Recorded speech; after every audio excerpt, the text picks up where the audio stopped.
அல்லாஹ் ஒன்றின் மீது சத்தியம் செய்கிறார் என்றால் அதனுடைய முக்கியத்துவத்தை நமக்கு சொல்வதற்காகத்தான் சத்தியம் செய்வான். அவன் எதில் சத்தியம் செய்தாலும் அது முக்கியமானது, அதில் நாம் கவனம் செலுத்த வேண்டும் என்பதற்காகத்தான் சத்தியம் செய்வான். அந்த வகையில் இங்கே துஹா நேரத்திலும் இரவிலும் அல்லாஹ் சத்தியம் செய்கிறான். துஹா நேரம் என்பது காலையிலே சூரியன் உதித்த பிறகு ஆரம்பித்து சூரியன் உச்சிக்கு போகிற வரைக்கும் இருக்கிற ஒரு நேரமாக. சூரியன் உச்சிக்கு போய்விட்டால் துஹா நேரம் முடிந்துவிட்டது. உச்சிக்கு போகும் வரைக்கும் நம்ம துஹா தொழுகையும் தொழலாம். இப்போ காலையில் சூரியன் உதித்துட்டு சொன்னால் உதித்த பிறகு ஆரம்பித்து உச்சிக்கு போகும் வரையும், அதாவது உச்சியிலே சூரியன் இருக்கிற போது தொழுவது கூடாது. அதுக்கு முதலுள்ள நேரம் வரைக்கும் துஹா தொழுகை நம்ம தொழுது கொள்ளலாம். இந்த நேரம் பாருங்க, ரெண்டுல ஒன்று புஹா, அடுத்தது லெய். புஹா என்பது மனிதன் ஒரு சுறுசுறுப்பாகவும் பரபரப்பாகவும் இருக்கிற ஒரு நேரமாக, அந்த நேரத்தை வேலைக்கு போகும், வேலை ஸ்டார்ட் பண்ணும். இரவு என்பது அவன் வேலைகளை எல்லாம் முடித்துவிட்டு ஒதுங்கி அமைதி அடைகிற நேரமாக. இந்த இரண்டு நேரங்களிலும் அல்லாஹு தஆலா சத்தியம் செய்து இரண்டு முக்கியமான நேரங்கள் என்பதை நமக்கு உணர்த்துகிறார். அதே போல அதற்கு பின்னால் வருகிற செய்தியையும் அல்லாஹ் உறுதிப்படுத்துவதற்காகத்தான் சத்தியம் செய்வார். இப்போ ரசூலுல்லாஹி அலைஹி வஸல்லம் அவர்களுக்கு வஹி வருவது நின்று விட்டது, விமர்சனம் செய்கிறார்கள், குறை சொல்லுகிறார்கள். அல்லாஹ் சொல்லுகிறான், லுஹா நேரத்தின் மீது சத்தியமாக சொல்கிறேன், இரவு நேரத்தின் மீது சத்தியமாக சொல்லுகிறேன், மா வத்தஅக ரப்புக வமா கலா. உன்னுடைய ரப் உன்னை கைவிடவும் இல்லை, உன் மீது கோபித்துக் கொண்டிருக்கவும் இல்லை. சுப்ஹானல்லாஹ். உன்னுடைய ரப் உன்னை கைவிடவும் இல்லை, உன் மீது கோபித்து கொண்டு உனக்கு வஹி இறக்காமல் இருக்கவும் இல்லை. இது அல்லாஹுடைய ஒரு சுன்னத். அல்லாஹ் எந்த ஒன்றை செய்தாலும் கண்டிப்பாக அதற்கு பின்னால் ஒரு நலவு இருக்கும். இதெல்லாம் நம்முடைய மனதுக்கு நம்ம கொடுக்க வேண்டிய நம்பிக்கைகள். அல்லாஹ் எதை செய்தாலும் அதில் கண்டிப்பாக ஒரு ஹிக்மத்தும் ஒரு நலவும் இருக்கும். அந்த அடிப்படையில் அல்லாஹ் சொல்கிறான், உனக்கு நான் சில குறிப்பிட்ட நாட்கள் வஹியை இறக்கவில்லை.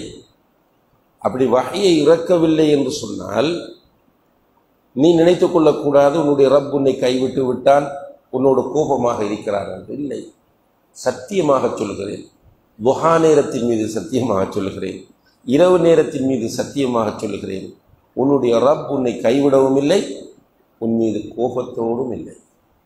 அன்புள்ள சகோதரர்களே, இந்த இடம்தான் நாம் கவனமாக சிந்திக்க வேண்டிய, கவனமாக புரிந்து கொள்ள வேண்டிய இடமாகும். ஒருவர் திருமணம் முடிக்கிறார், திருமணம் முடித்து குழந்தை கிடைக்கவில்லை, டைம் ஆகுது, 5 வருடங்கள் 10 வருடங்கள் போகிறது.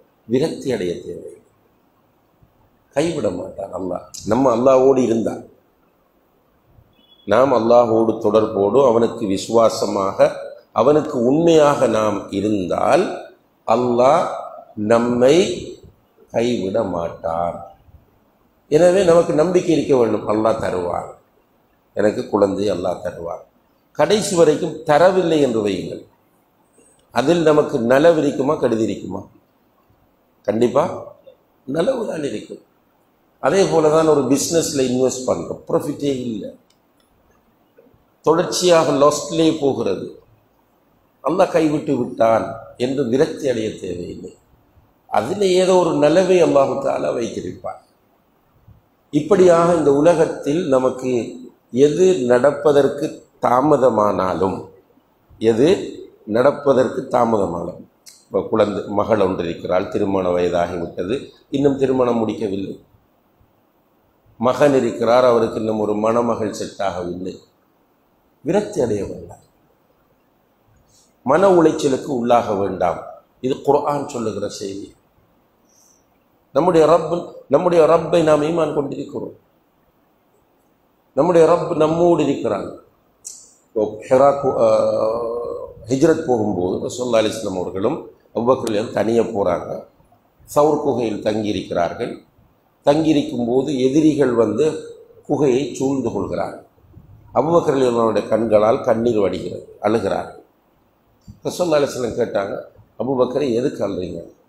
யா ரசூலல்லாஹ், குறைஷி வாலிபர்கள் எல்லாம் ரவுண்ட் அப் பண்ணிட்டாங்க நம்மளை, யாராவது குனிந்து பார்த்தால் உள்ளே நாம் இருப்பது தெரியும். உங்களுடைய உயிருக்கு ஏதாவது ஆபத்து வந்து விடுமோ என்று நான் அஞ்சுகிறேன் என்று சொன்னபோது அல்லாஹுடைய தூதர் ஸல்லல்லாஹு அலைஹி வஸல்லம் கூலா, டென்ஷன் இல்லாமல், ஸ்ட்ரெஸ் இல்லாமல் என்ன சொன்னாங்க? லா தஹ்சன் இன்னல்லாஹ மஅனா, கவலைப்படாதே, நிச்சயமாக நம்மோடு அல்லாஹ் இருக்கிறார். இந்த நம்பிக்கை வரும் வரைக்கும் நம்ம ஈமானை ரிஃப்ரெஷ் பண்ணி கொண்டே இருக்க வேண்டும். நம்ம ஈமானுக்கு பெரிய முக்கியத்துவம் கொடுப்பதில்லை. நம்ம சொன்னால் அல்ஹம்துலில்லாஹ், இப்போ நீங்கள் ஃபஜ்ர் தொழுகைக்கு ஜமாத்தோடு தொழுவதற்காக ஓடி வந்திருக்கிறீர்கள்.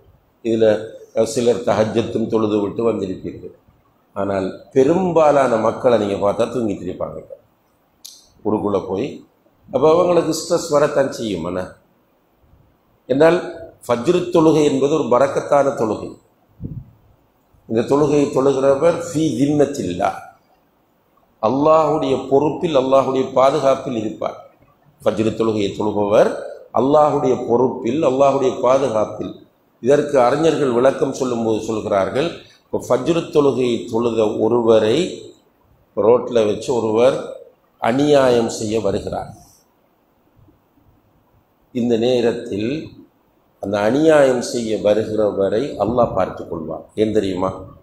இவர் ஃபஜ்ர் தொழுகையை தொழுதிருக்கிறார், இவர் அல்லாஹுடைய பாதுகாப்பில், அல்லாஹுடைய பொறுப்பில் இருக்கிறார். அப்படிப்பட்டவருக்கு அடிக்கவோ ஏதாவது ஒரு அநியாயம் செய்யவோ யாராவது வந்தால் அவரை பார்த்து கொள்ளுகிற பொறுப்பை அல்லாஹ் எடுக்கிறார். அல்லாஹ் அக்பர். இந்த பெரிய பாக்கியம். அது மாதிரி நேற்று சொன்னோம், ஃபஜ்ர் தொழுகை ஒருவர் ஜமாத்தோடு தொழுதால் இரவு முழுக்க நின்று வணங்கிய நன்மையை பெறுவார். இந்த தொழுகைக்கே முக்கியத்துவம் கொடுக்காமல் தூக்கம்தான் சிறந்தது, தூக்கம்தான் இன்பமானது என்று தூங்குகிறவர்கள், அவர்களுடைய ஈமான் கண்டிப்பாக வீக்காக தான் இருக்கும். ஈமான் வீக்காக இருக்கிறவர்கள் இந்த உலகத்தில் சரியாக வாழ்ந்து கொள்ள மாட்டார்கள். என்ன ஒரு பிரச்சனை வந்தாலும் விரக்தியின் உச்சகட்டத்துக்கு செல்வார், மன உளைச்சலுக்கு உள்ளாகுவார்கள், நோயாளிகளாக மாறுவார்கள். அல்லாஹ் பாதுகாக்க வேண்டும். அதே நேரத்தில் நாம் துஆ செய்து கொள்ள வேண்டும், யா அல்லாஹ் நாம் மௌத்தாகும் வரைக்கும் சரியான ஈமானோடு உனக்கு நெருக்கமாகவே நான் இருந்து வாழ்ந்து மௌத்தாக நீ தௌஃபீக் செய்ய. இது இப்போ அல்ஹம்துலில்லாஹ் அல்லாஹ்க்கு ஷுக்ர் செய். உண்மையிலே நம்முடைய திறமை அல்ல, இது அல்லாஹுடைய பெரிய தௌஃபீக். எனவே அன்புள்ள சகோதரர்களே, இந்த உலகத்தில் அல்லாஹு தஆலா நம்மோடு இருக்கிறான் என்ற நம்பிக்கையோடு வாழ்வதுதான் நம்மிடம் இருக்கிற மிகப்பெரிய ஆயுதமாகும். எந்த ஒரு கட்டத்திலும் நான் தனியாக இல்லை. வஹுவ மஅக்கும் ஐனமா குன்தும், நீங்கள் எங்கிருந்தாலும் அவன் உங்களுடனேயே இருக்கிறான். அவன் அல்ல அல்லாஹ். அல்லாஹ் நம்மோடு இருக்கிறான். அப்போ நமக்கு பயம் இருக்காது, நமக்கு கவலை இருக்காது, நமக்கு விரக்தி வராது. எனவே இந்த வசனங்களை நாம் சரியாக புரிந்து கொள்ள முயற்சி வேண்டும். வத்துஹா வல்லைலி இதா சஜா மா வத்தஅக ரப்புக வமா கலா வலல் ஆஹிரத்து கைருல் லக மினல் ஊலா. வலல் ஆஹிரா, மறுமை நாள் இருக்கிறது, அதுதான் இம்மையை விட உமக்கு சிறந்ததாகும். பொதுவாக நீங்கள் ஒரு விதியை புரிந்து கொள்ளுங்கள். குர்ஆனில் நபியை பார்த்து ஒரு செய்தி சொல்லப்பட்டால் அந்த செய்தி நபிக்குரியது மட்டுமல்ல. குர்ஆனில் நபியை பார்த்து ஒரு செய்தி, நபியே, நீர், உம்மை என்று அல்லாஹு தஆலா நபியை பார்த்து ஒரு செய்தி சொன்னால் அந்த செய்தி நபிக்குரியது மட்டுமல்ல, ஒட்டுமொத்த உம்மத்துக்கும் உரியது. நபிக்கு மட்டுமென்றால் அல்லாஹ் ஏதாவது ஒரு அதில் ஒரு ஸ்பெசிஃபிக்கான ஒரு செய்தியை சொல்லுவான். திருமணத்தை பற்றி, பலதார மணத்தை பற்றி சொல்லும்போது ஹாலிசத்தன் லக்க மின் தூனில் முஃமினீன், ஏனைய மூமின்களுக்கு இல்லை, உனக்கு மட்டும் என்று சொல்லி காட்டுகிறார். 9 திருமணம் முடிப்பது என்பது அல்லது 11 திருமணம் முடிப்பது என்பது ஏனைய மூமின்களுக்கு கிடையாது, உனக்கு மட்டும். இப்போ ரசூலுல்லாஹி அலைஹி வஸல்லம் அவர்களுக்கு மட்டும் என்று சொல்லப்பட்டால் தான் அது ரசூலுல்லாஹ்வுக்கு மட்டும். அப்படி இல்லாமல் நபியே, நீர், உம்மை என்றெல்லாம் அல்லாஹ் அழைப்பது என்பது ஒட்டுமொத்த உம்மத்துக்கு முடியும். அப்போ வலல் ஆஹிரத்து கைருல் லக மினல் ஊலா, இந்த உலகத்தை விட மறுமைதான் உனக்கு சிறந்தது என்று அல்லாஹ் நபியை பார்த்து சொல்வது எனக்கும் தான் உங்களுக்கும். இதையும் நாம் ஈமான் கொள்ள வேண்டும். இந்த உலகம் அழிந்து போகக்கூடியது. இந்த உலகம் அற்பமானது. இந்த உலகத்தில் இருக்கிற இன்பங்கள் எல்லாம் ஏமாற்றக்கூடியது. சும்மா கொஞ்சம் தனியை உட்கார்ந்து யோசிக்கணும். இந்த உலகத்தில் நாம் உதாரணமாக ஒரு 50 வயது 40 வயது இவ்வளவோ அட்டகாசம் பண்ணியிருப்போம். எங்கே அதெல்லாம் சாப்பிட்டிருப்போம், அனுபவிச்சிருப்போம், பேசியிருப்போம். ஒன்றுமில்லை, போய்விட்டதெல்லாம். சின்ன குழந்தைகள், சிறுவர்கள், வாலிபர்கள், நிறைய நிலைகளை கடந்து வந்தோம். ஸ்கூல், காலேஜ், வெளிநாடு. இப்போ என்ன? வீடும் ஆணும். இப்போ நம்மோடு மிஞ்சுவது என்ன? நம்ம செய்யக்கூடிய அமல்கள் மட்டும்தான். இதை தவிர ஒன்றுமே நம்மட இல்லை சொல்கிறோம். அது வார டைமுக்கு வரும், போகிற டைமுக்கு போகும். இதை புரிதல். இது பயான் பண்ணும்போது ஓகே, கேட்டுட்டு இருப்பதற்கு இன்ட்ரெஸ்டிங்காக இருக்கும். ஆனால் தனிமையில் உட்கார்ந்து இந்த விஷயங்களை யோசிக்க வேண்டும். அப்படி யோசித்தோமாக இருந்தால் இந்த உலக வாழ்க்கை ஒரு போலி. இந்த உலக வாழ்க்கையில் உள்ள இன்பங்கள் நம்மை ஏமாற்றும்.